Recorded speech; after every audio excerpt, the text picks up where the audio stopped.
మనం తినే ఆహారం మన ఆలోచనని ఎలా ప్రభావితం చేస్తుందో తెలిపేలా మహాభారతంలోని ఓ కథ విస్తృత ప్రచారంలో ఉంది. అదేంటో చూద్దాం.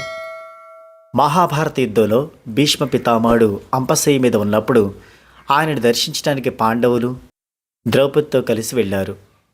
అప్పుడు భీష్ముడు పాండవులకి ఎన్నో ఉపదేశాలు చేశాడు.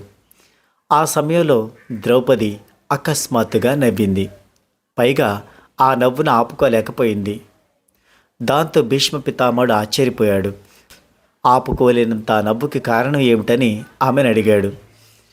దానికి ద్రౌపది ఎంతో వినయంగా, పితామహ, మీరిప్పుడు చేస్తున్న ఉపదేశాల్లో మన ధర్మాసారం నిబిడీకృతమైంది.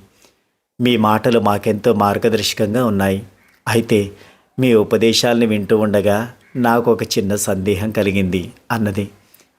ఏమిటది అని భీష్ముడు అడిగాడు. పితామహ, ఆ రోజు నిండు సభలో కౌరవులు నన్ను పరాభవిస్తూ వస్త్రాపహరణం చేయబోయినప్పుడు న్యాయం ధర్మం కోసం నేను అభ్యర్థించాను. కానీ సభలోనే ఉన్న మీరు కూడా మౌనముద్ర దాల్చారు. కారణం ఏమిటి? ఆ అన్యాయాన్ని మీరు ఎందుకు అడ్డుకోలేదు? దుర్యోధన దుశ్శాసనాథుల్ని ఎందుకు ఆపలేదు? అప్పుడు మౌనంగా ఉన్న మీరు ఇవాళ ఇలాంటి ఉపదేశాలు చేస్తున్నారు.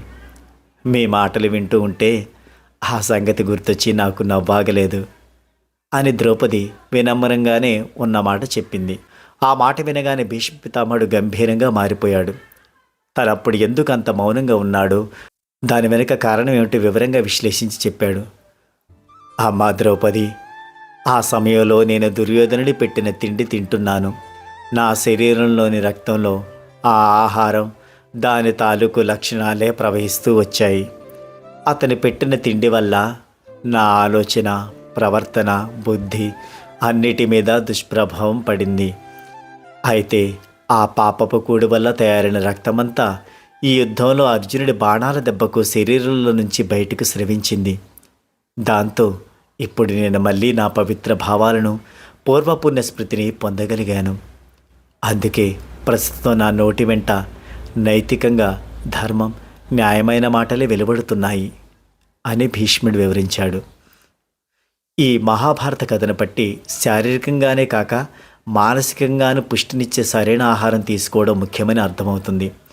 పాపపు కూటిని తినడం వల్ల సరైన సమయంలో సరైన ఆలోచన చేయలేకపోతామని రూఢి అవుతుంది.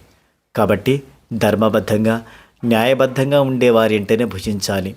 ఏది తిన్నా దాన్ని భగవంతునికి అర్పించి ఆయన ప్రసాదంగా భావించి తీసుకోవడం మరీ ముఖ్యం. ఓం శ్రీ కృష్ణార్పణమస్తు.